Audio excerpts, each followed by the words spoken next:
নমস্কার বন্ধুরা, শ্রাবণী রান্নাঘরে আপনাদের সবাইকে স্বাগত জানিয়ে আমি আবারও একটা রান্নার ভিডিও নিয়ে আপনাদের সামনে চলে এসেছি। আজকের আমি আপনাদের পটলের খোসা দিয়ে একটু অন্যরকম রান্না করে দেখাবো। সাধারণত আমরা পটলের খোসা তো ফেলে দিয়ে থাকি, কিন্তু এই ফেলে দেওয়া জিনিসটাই কত সুন্দরভাবে রান্না করলে খেতেও ভীষণ সুন্দর হয়, সেটা আপনাদের আমি আজকে দেখাবো। তাহলে চলুন এই রান্নাটা আমি কিভাবে বানাই সেটা আপনারা একবার দেখে নিন। রান্নাটা বানানোর জন্য আমি প্রথমে এখানে গ্যাসটা অন করে একটা কড়া বসিয়ে দিয়েছি। এবার আমি কড়াই দেব সর্ষের তেল। এখানে আমি রান্নাটা সর্ষের তেলে করব, তাহলে কিন্তু খেতে ভীষণ ভালো হবে। আপনারাও কিন্তু এটা সর্ষের তেলে করার চেষ্টা করবেন। এখানে আমি দিয়ে দিলাম কড়াই সর্ষের তেল। এবারে আমি তেলটাকে একটু গরম হতে দেব। তেলটা আমার এখানে গরম হয়ে গেছে, আর আমি এখানে পটলের খোসা নিয়েছি। দেখুন, পটলের খোসাটা কিন্তু একটু পটল রেখে খোসাটা কেটেছি। সেই পটলের খোসাটা ভালোভাবে আমি ধুয়ে নিয়েছি। এবার এই খোসাটা আমি এই তেলের মধ্যে দিয়ে দেব। পটলের খোসাগুলো আমি তেলের মধ্যে দিয়ে দিলাম। দিয়ে এবার পটলের খোসাটা একটু তেলের মধ্যে হালকা করে ভেজে নেব। খুব লাল করে কিন্তু ভাজবো না, একটু হালকা করে পটলের খোসাটা ভেজে নিলেই হবে। পটলের খোসাটা আমার এখানে হালকা করে ভাজা হয়ে গেছে। এবার এই খোসাটাকে আমি তুলে রেখে দেব।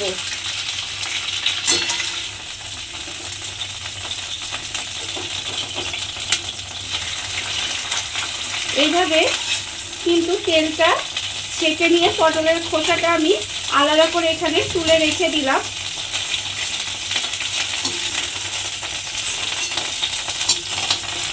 এবারে এই তেলের মধ্যে আমি দিয়ে দেব, এখানে আমি রেখেছি একটা মাঝারি সাইজের পেঁয়াজ, আর আছে এখানে 8 থেকে 10টা রসুন, আর আছে 5টা কাঁচা লঙ্কা। সেগুলো সব কিন্তু আমি এই তেলের মধ্যে আবারও দিয়ে দিলাম। তেলের মধ্যে দিয়ে একটু হালকা করে এগুলোও কিন্তু একটু ভেজে নিতে হবে। পেঁয়াজ, রসুন আর কাঁচা লঙ্কাটাও কিন্তু আমার হালকা করে ভাজা হয়ে গেছে।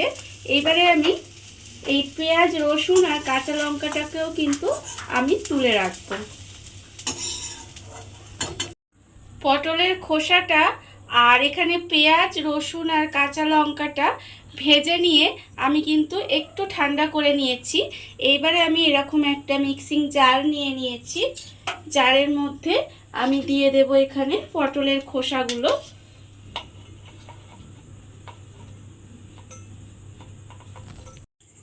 আর আমি নিয়ে নেব এখানে যে পেঁয়াজ, রসুন আর কাঁচা লঙ্কাটাও ভেজে রেখেছি, সেটাও আমি কিন্তু এর মধ্যে দিয়ে দেব।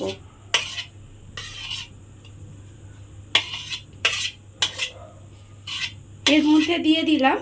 দিয়ে এবারে এটা কিন্তু একটা পেস্ট বানিয়ে নিতে হবে।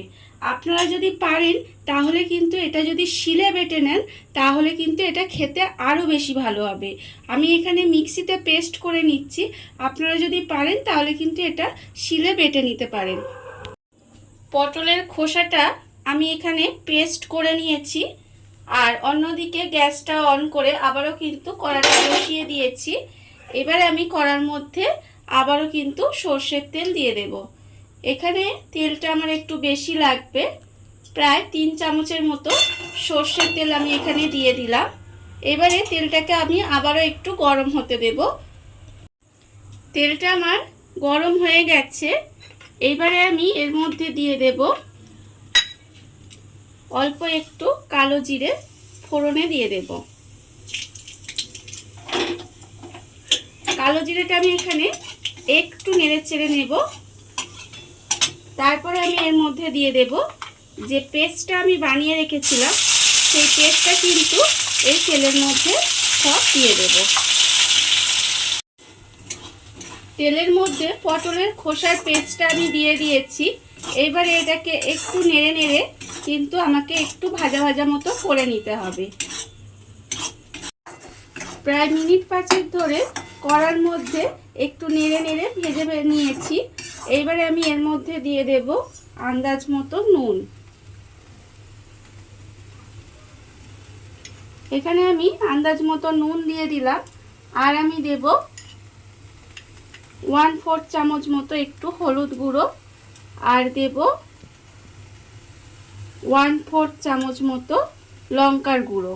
যেহেতু এখানে কাঁচা লঙ্কা দেয়া আছে তাই ঝালটা কিন্তু একটু বুঝে দিতে হবে। আপনারা কতটা ঝাল খাবেন সেটা বুঝে কিন্তু এর মধ্যে লঙ্কা গুঁড়ো বা কাঁচা লঙ্কাটা ব্যবহার করবেন। এইবারে এটাকে মিশিয়ে আবারও কিন্তু আমাকে একটু ভাজা ভাজা মতো করে নিতে হবে। মশলাগুলো দিয়ে আবারও কিন্তু 5 থেকে 7 মিনিট মতো একটু ভাজা ভাজা মতো করে নিয়েছি। রান্নাটা কিন্তু আমার প্রায় হয়েই এসেছে।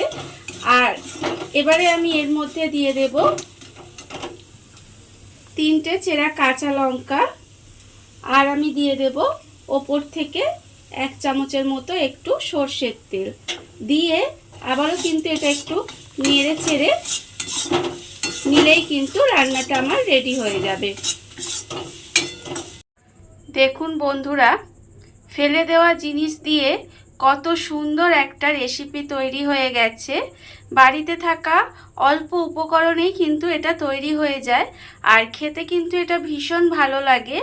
আর আপনারা বাড়িতে বানাবেন, দেখবেন গরম ভাতের সঙ্গে এটা খেতে ভীষণ ভালো লাগে। আর এই ভিডিওটা যদি আপনাদের ভালো লেগে থাকে তাহলে কিন্তু লাইক করবেন, কমেন্ট করবেন আর সাবস্ক্রাইব করবেন আমার চ্যানেলকে। আজ এই পর্যন্ত, নমস্কার।